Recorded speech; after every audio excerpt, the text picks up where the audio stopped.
Om Shanti. Good evening. Welcome to Interview with a Raj Yogi. Our topic is making space in the heart for change. And this is part two. So, the second part of what we explored last session. And as usual, we'll start with a reflection. So, seated comfortably, experimenting with eyes open if you choose, and taking that time to let the body relax into the space while still remaining alert.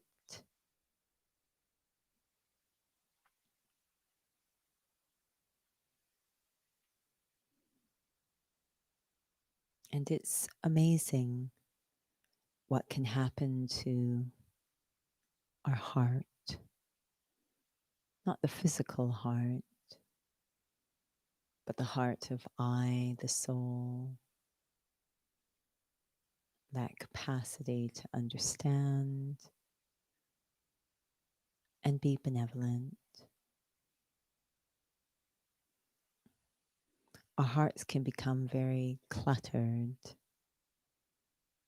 filled with memories and experiences from the past, good and not so good. And that can keep us stuck. Anything that happens, we react or feel through the lens of the past.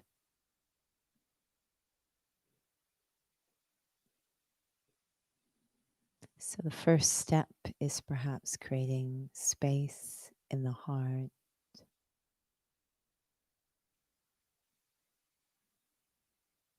a different perspective, different feelings towards the past, so that I'm more free.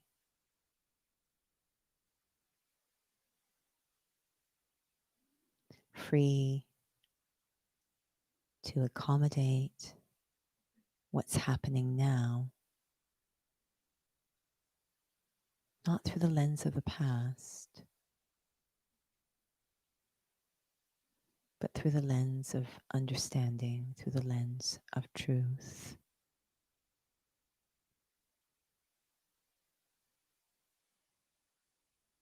Om Shanti.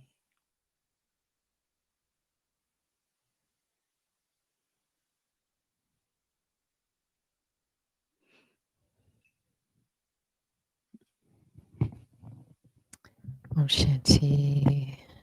Welcome to those who've just joined.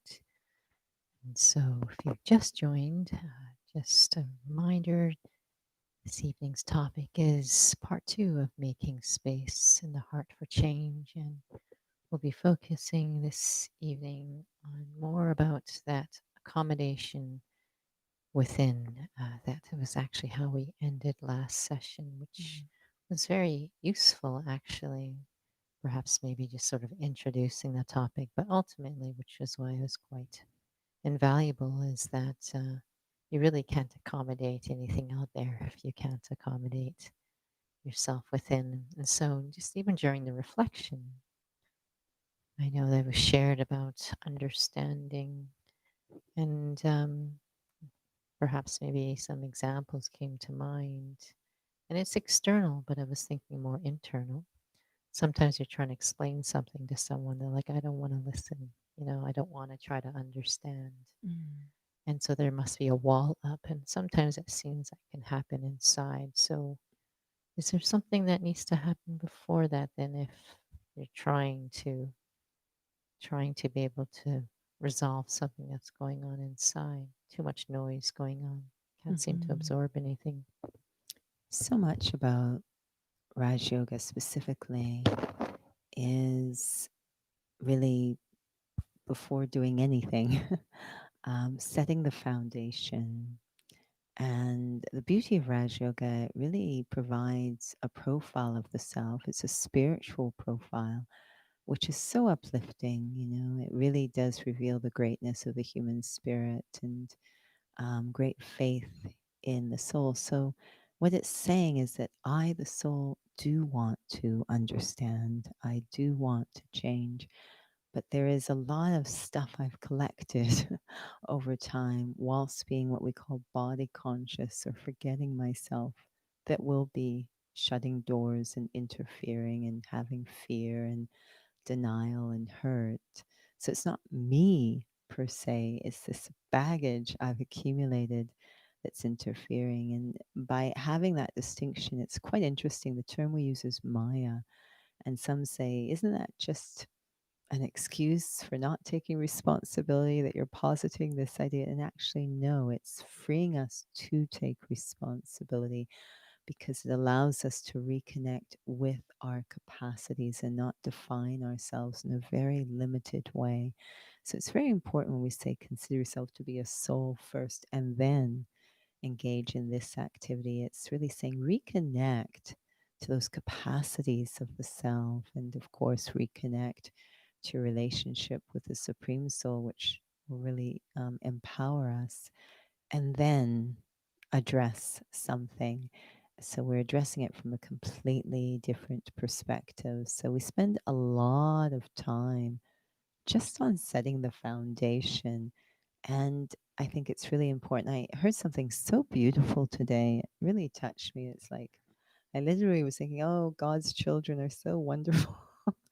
It was about a musician, indigenous musician, who is ridiculously talented, self taught, beautiful. Um, but he made a discovery when he was about 7 or 8 years old that sent him at that age into a bit of a depression. And then, slowly he was introduced to, he already had music, but introduced to more music, self taught on piano, then guitar, then drums. And the thing he discovered was that he was actually blind. He was born blind, but didn't realize that he was different until he was 7 or 8. And he's now seen as obviously someone extremely successful in his own right, but often, to support those who with what we call physical disabilities to how to negotiate their path to success. And he says, I had to be so patient. I had to be so patient.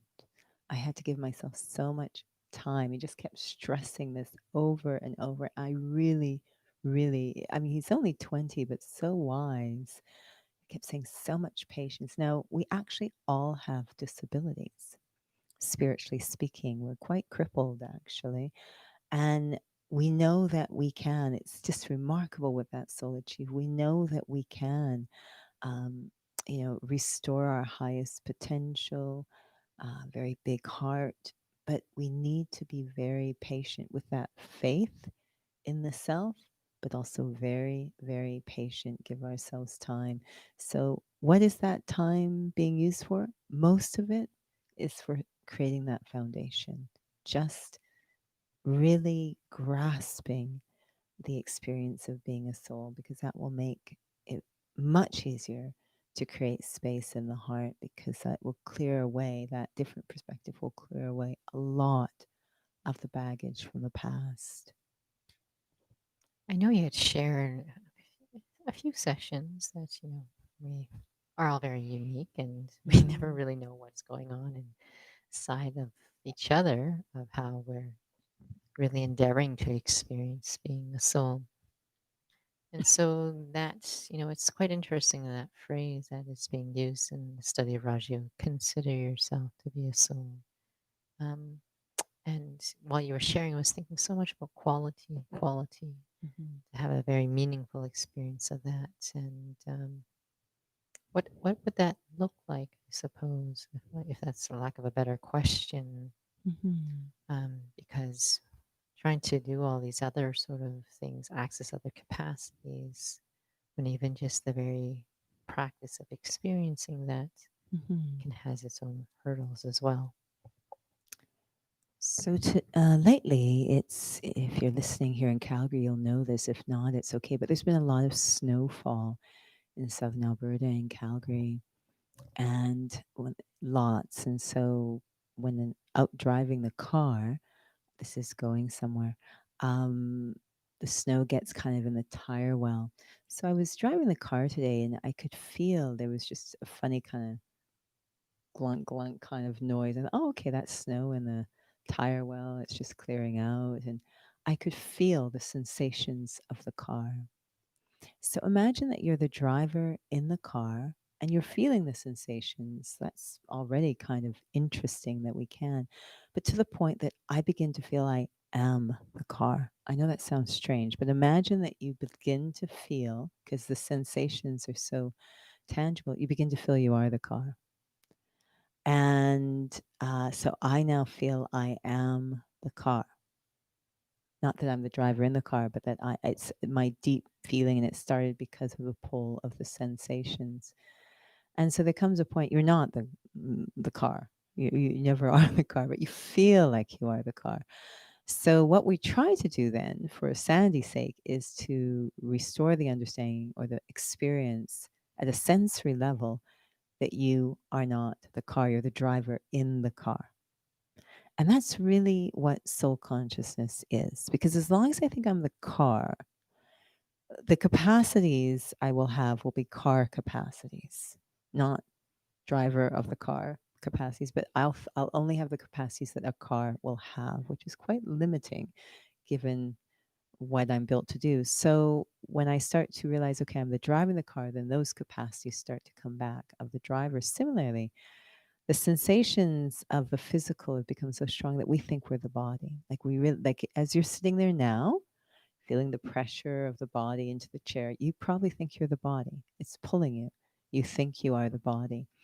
And the idea of, no, the body actually belongs more to the chair than it does to me.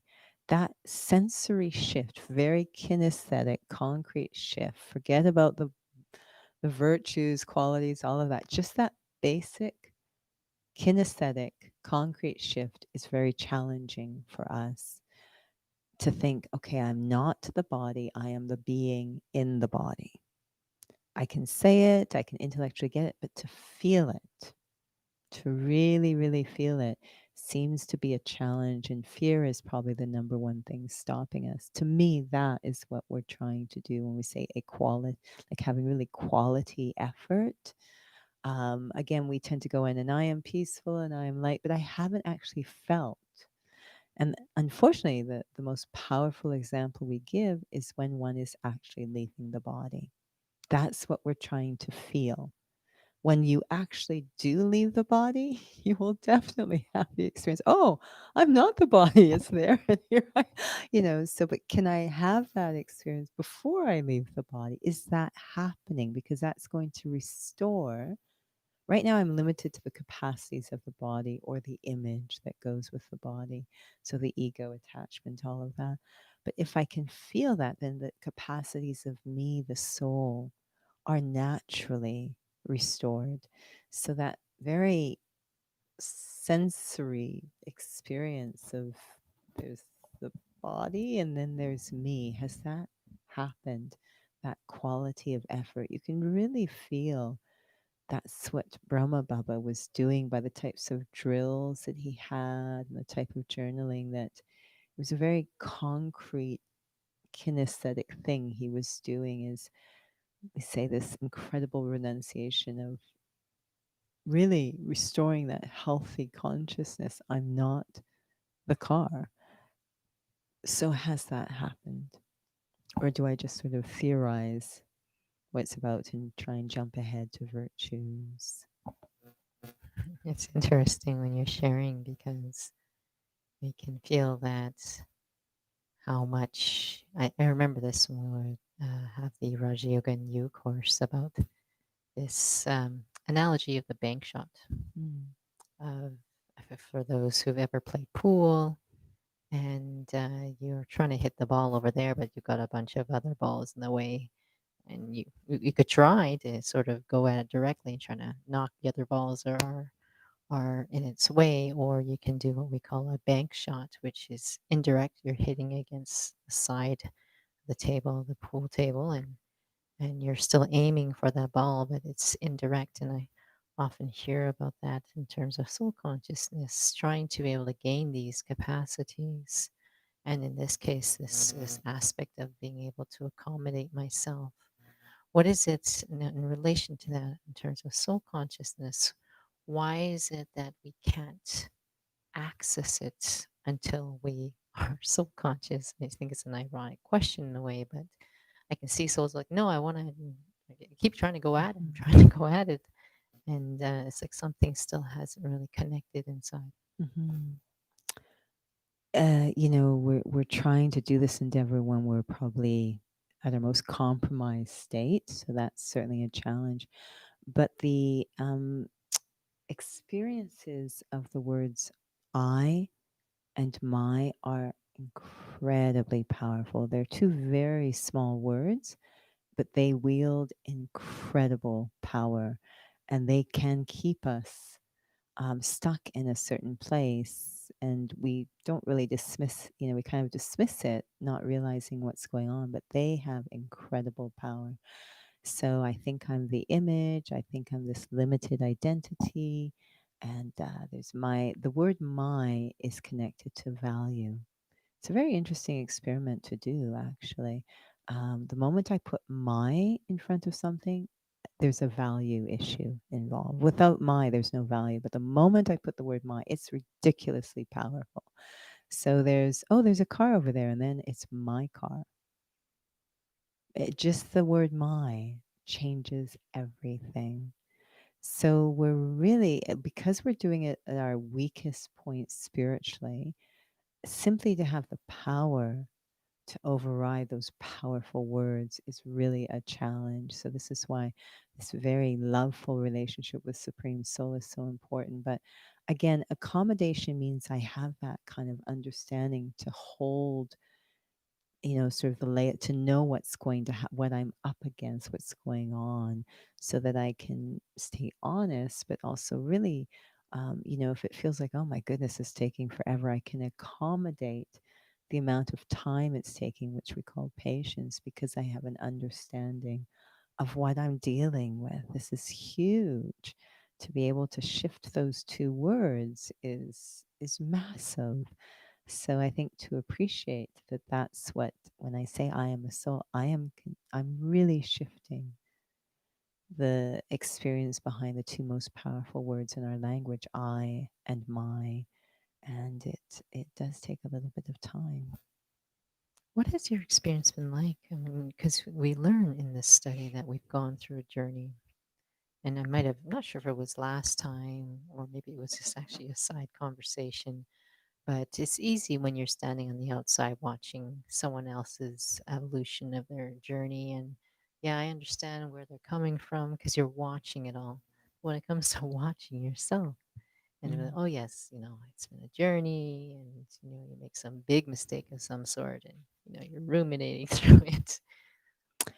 It has been seen that, forget about the subtleties of what's going on inside, even on a physical level. Again, I challenge you to look in the mirror through the physical eyes at the body and have an objective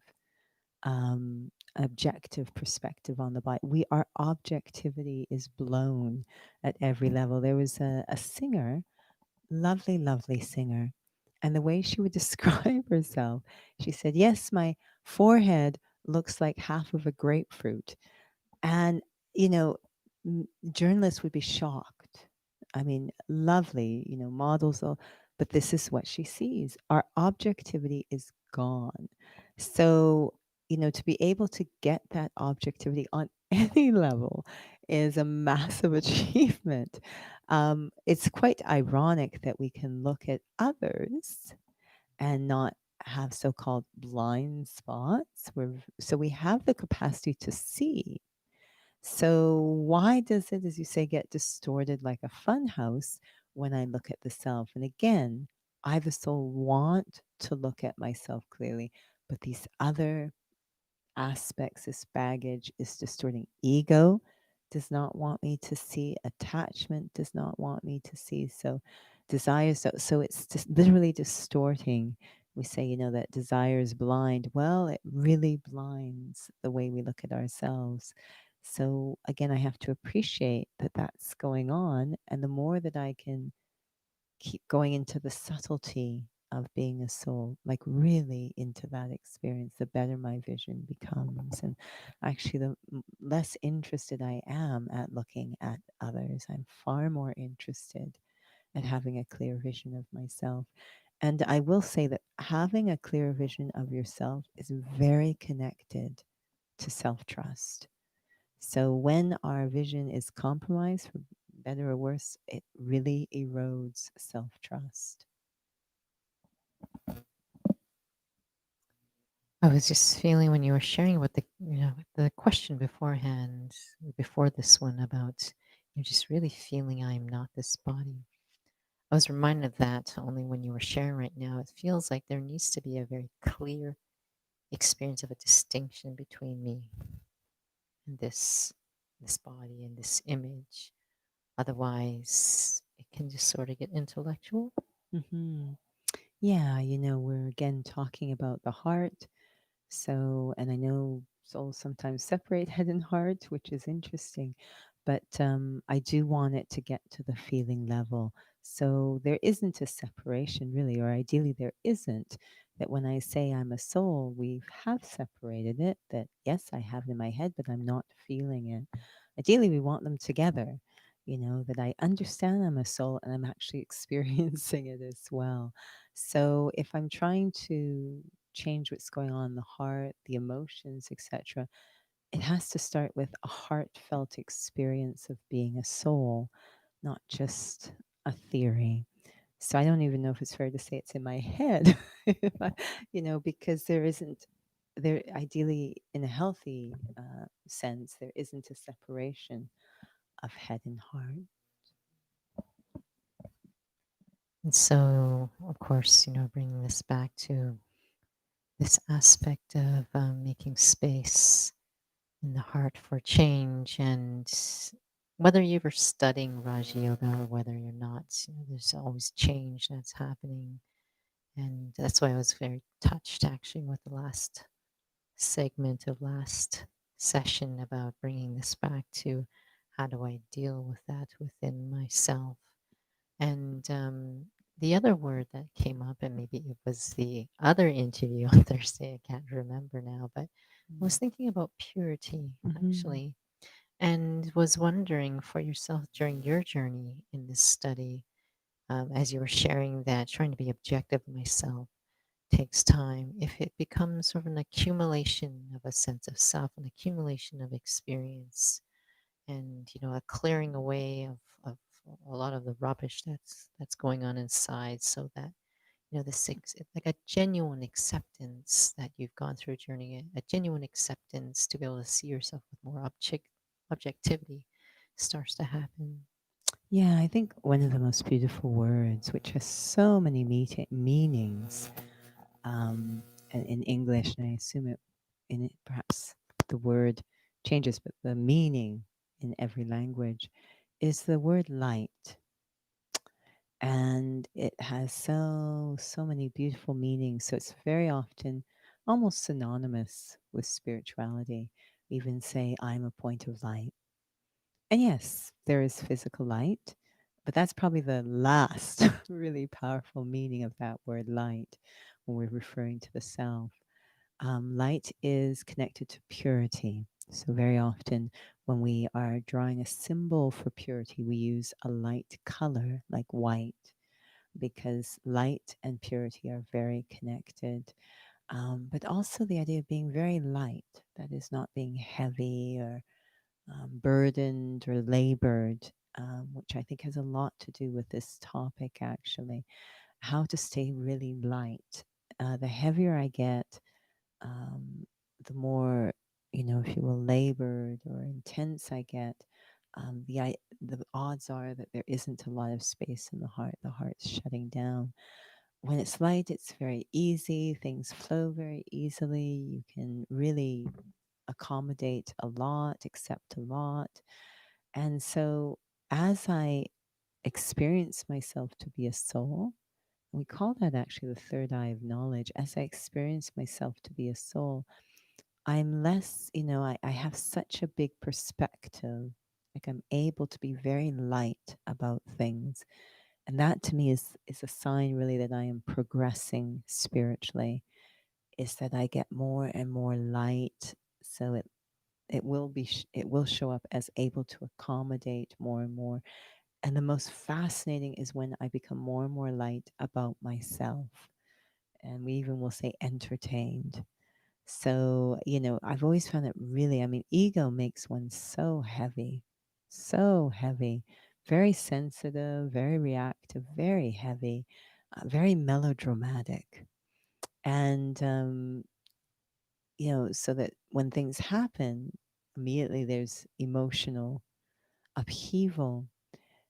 As I progress, even if I make a mistake, I've always been in awe of people who can sort of laugh at themselves when they make a mistake. Others will be defensive or feel bad, but some are just, very light and easy about it. And I think it's a really healthy sign that, that the ego isn't sort of taking over. So things are going to happen. I will see things in myself that aren't very pure, that aren't very pretty. Perhaps I understand why they're there. That's what the knowledge is for.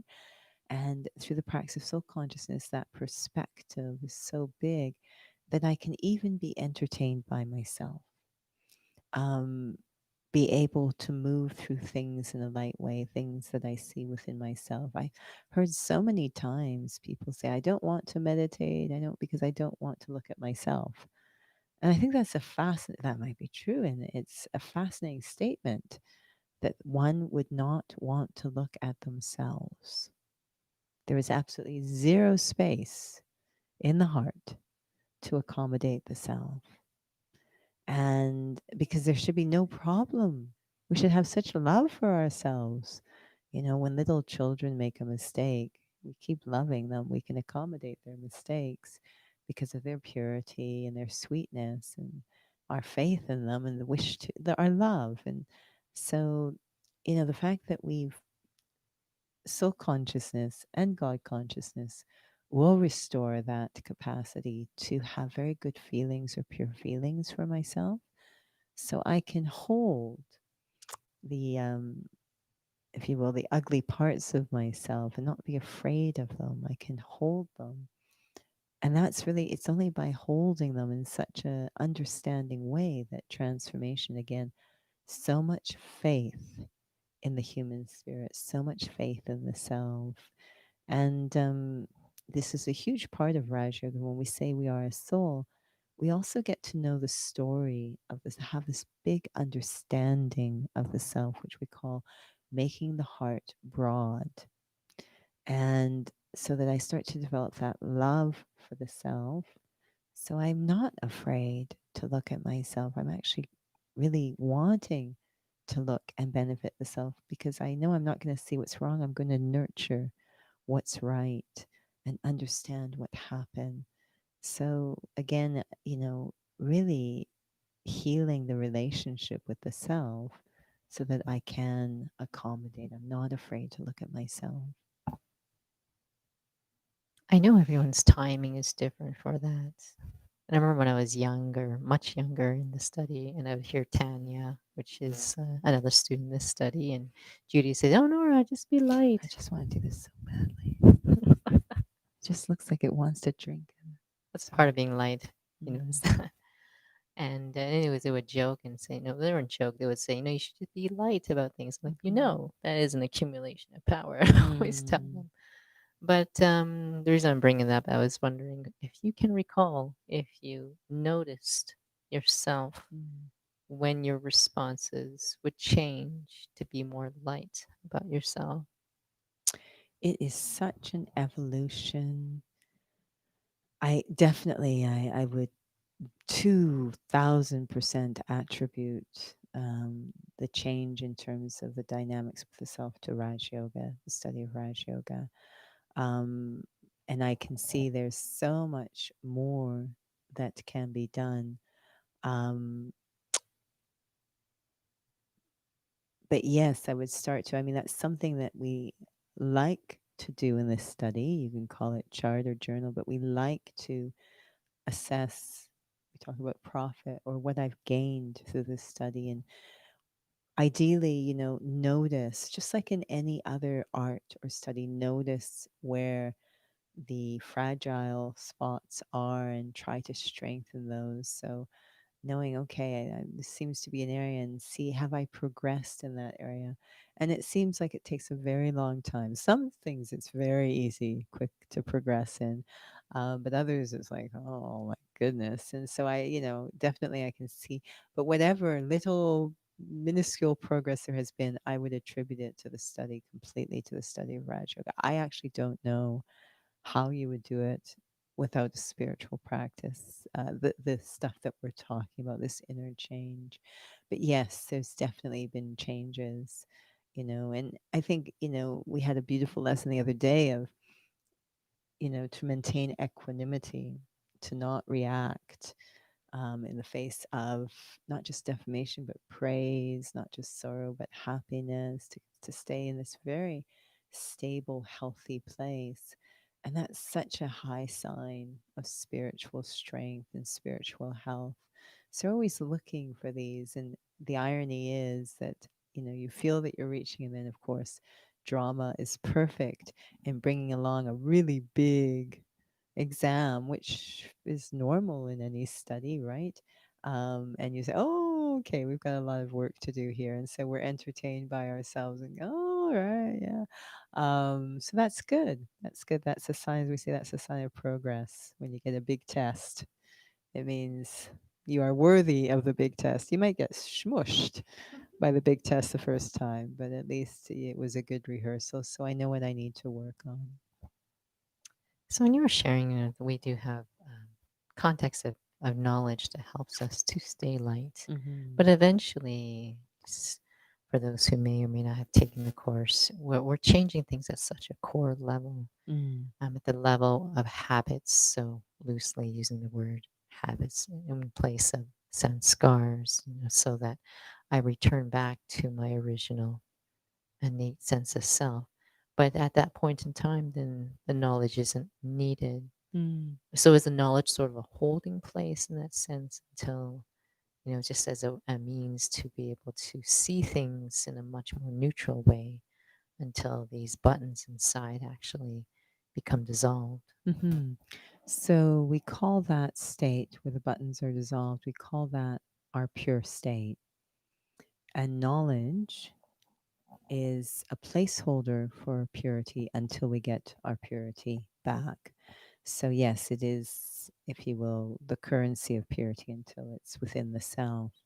So, we're using it in that way. So, we say there's two tools we use in the study: knowledge and yoga. Yoga purifies the soul. This deep, deep connection with the Supreme Soul actually is what purifies me. But until that state, I'm using knowledge to keep that purity and also protect my yoga. So it's a very important tool to enable me to be able to have yoga. Both are really essential, but it's not to replace yoga. Yoga is actually what purifies the soul, but it makes it possible for me to have yoga to protect that relationship with the Supreme Soul. That really helps to know what change needs to happen and sort of what Hmm. supports are needed. Kind of like there's symptom management, but then there's the cure that's required. Hmm. Yeah. So, to really, I know it's often said that knowledge is very easy and it's in yoga. So, I think perhaps in a little bit of a way, we might be confusing, thinking that knowledge will get me there. And knowledge is critical, absolutely critical, right? Again, it clears the way for me to have yoga, but it is not to replace yoga. That's always a very clear parts. I think that can sometimes be a blind stumbling block Hmm. in this study. Um, but I guess the last question in relation to that, in terms of can I actually just not use the knowledge in that way? Like, because just to make sense of what's happening. And I was thinking about that too, in a way, appreciating that's this is years ago, spending time with this young child, and they're like 3 years old, okay? And they make a little bit of mess, and you're just tongue in cheek saying, "Who made this mess?" And they'd be like, Gabby did. And there's no Mhm. trace of guilt. Like, you don't need to sit here and have to give any sort of sense for them to not feel bad. It's just like there's no there's not even a trace of that inside. Mhm. Yeah, so that's purity and it's very natural. There isn't the ego or the sensitivity. And it's, yes, it's a very appealing state. We want to get there, and it That's would our clearly, reality right now. yeah, it would be clearly a different world. Accommodation would be so easy. A very different world if we were in that pure state where the bits that really are not me had melted. Hmm. So it helps me. I feel like when you're sharing this is would be probably the last question when you're sharing for those who are afraid to have meditation to look at themselves, and maybe Mm, that's it. They just don't realize it's not about going and digging deeper into things, um, but ultimately to experience myself, which I think that sometimes that is missed in terms of what meditation means, or what mhm, it means to be consider myself to be a soul. mhm, But even just to be able, and its timing, I understand that the knowledge is meant to help to create a supporting lens for me to be able to move in that direction. mhm. Yeah, if we go back to the story of this indigenous musician, when he discovers that he's blind, I think the depression happened. It really traumatized the relationship with himself because he identified himself as a blind person. What brought him out was him reconnecting with who he actually is, which is a wealth of specialities and capacities. And who just happens to be blind, right? But that's not actually who he is. So, what we're actually doing when we say I'm afraid to look at myself, I'm missing the opportunity to really look at myself. I'm identifying actually with the parts that aren't really me, right? And I'm missing the opportunity. There is nothing frightening about the human spirit. It's an amazing, as souls, we are amazing. We say children of God, amazing. But what's happened to us is all that's filling our vision now, the baggage of the past sitting in our heart, and we don't have a body of knowledge to help resolve that. So the knowledge helps me to understand the baggage, and I can clear it away to really get a vision, a darshan of myself, which is this incredible, incredible being of peace and light and truth and love, like to really have an experience of ourselves. And yes, a lot of layers and rust has gotten on me. It's quite funny right now. There's a lot of buildings and spaces that are empty because souls can't go into them or work. And every once in a while, I'm going into building, and I just notice over time that dust collects, dirt collects. It's just completely normal, right? But I know it just needs to be cleaned, and then it will be restored back to its beautiful state. I'm not afraid to look at it because I know all the issues. It just needs to be cleaned. That's not what it's really like. It's just that with the passage of time, so we too move through time, and with the passage of time, as a soul interacting with matter, which is a grosser form of energy. So it starts to change my energy as a subtle, subtle energy interacting with matter. And so it's dirt, just kind of gets on me, so it's just cleaning it off so that so, to miss that opportunity of being able to see myself, as we say, through the eyes of God. How does God look at us? That very pure vision, the true vision. God is truth. So, what is that truthful vision? Extremely elevated. Not only do I miss the opportunity to see myself that way, but I don't get to see others that way either. So, this is soul consciousness. It's really seeing the self and understanding what happened to me. Thank you for that final thought because that's the last thing to add. It really felt like listening to how much there needs to be and aim for there to be a very quality experience of that, not just Mhm. on a point of light. And maybe that's why souls are like, I don't want to do, because this is there's a lot of forcing some Mm. sort of experience Mm. or a way of feeling, and it's not Mhm. the real thing. So, Mm. well, it's I had other questions in mind, but really respecting everyone's time. So Mm. perhaps we'll end with a reflection. But if anything, it inspires us to again really deepen that quality of experiencing myself to be a soul for these other capacities to be possible.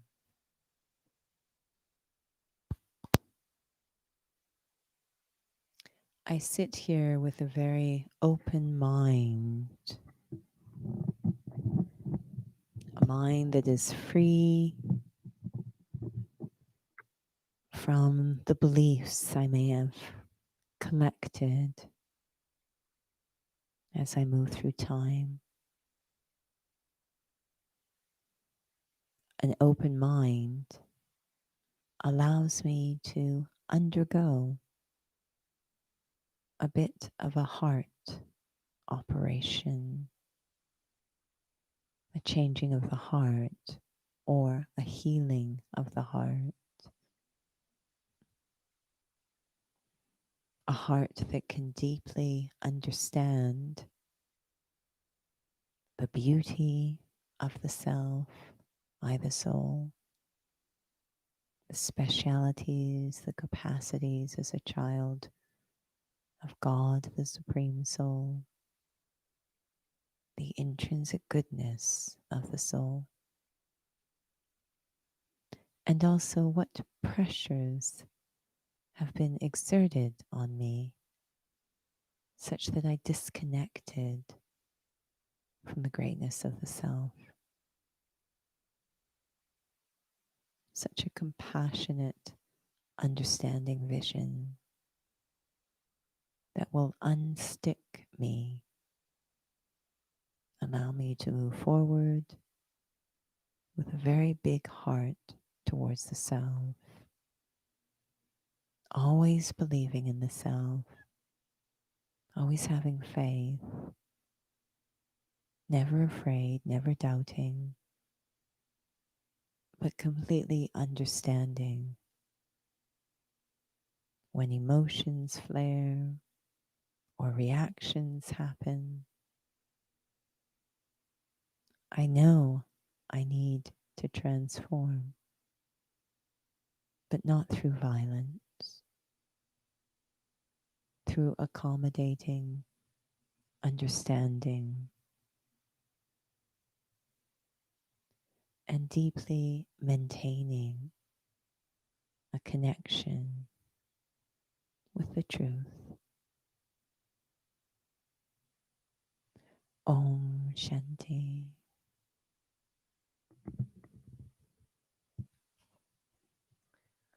So thank you for those who have joined. We are always looking at the chat box if you ever have questions, but if this is the first time you've joined for the interviews, we do welcome questions you may have, or if you have topics to cover, you're more than welcome to email the center email address, which is available on the website. But I'm going to pass it over to Judy now to let us know about upcoming sessions. So there's really only one main thing to talk about, which is the New Year's Eve online program this coming Thursday. So I can't believe it. Today is the 29th of December. There are 2 more days left in this incredible year of 2020. And I think it's been a very precious year. There's been the opportunity to learn so much about the self if I use the time that way. And there's still opportunity to learn about the self. And so, of course, there's that reflection as we come to the end of one year and the beginning of a new one. And that's really what our program will focus on, is to support that kind of reflection so I can enter into 2021 with the best possible attitude to benefit the self. So that will be this Thursday, 6 o'clock p.m. Mountain Standard Time, and about 90-minute program. And it will have a little entertainment, interviews, so some beautiful sharing, some blessings, and some reflection. So you are most welcome to join us. We can type in the chat box the URL that you can use to access the program. I realized I gave the wrong information this morning. But anyways, the URL, it's a tiny.cc URL, and it will be coming up in seconds. It's on our website as well. You're welcome to access it that way too. There you go. So feel free to join us. It's on Zoom, and it will be lovely if you're there. We're just putting together our program for 2021, our January schedule. The Tuesday night sessions, these sessions will continue. Thursday will not. There will be the drop in meditation, but there will not be the interview. And inner fitness on Saturdays will continue as well. So, still drop in meditation Tuesdays, Thursdays, Sundays, interview Tuesday night, inner fitness Saturday afternoon. And again, we'll update our website as soon as the schedule's confirmed. Thank you for joining tonight. Until next time. And if we don't see you, Happy New Year from our little critter here. Om Shanti. Good night.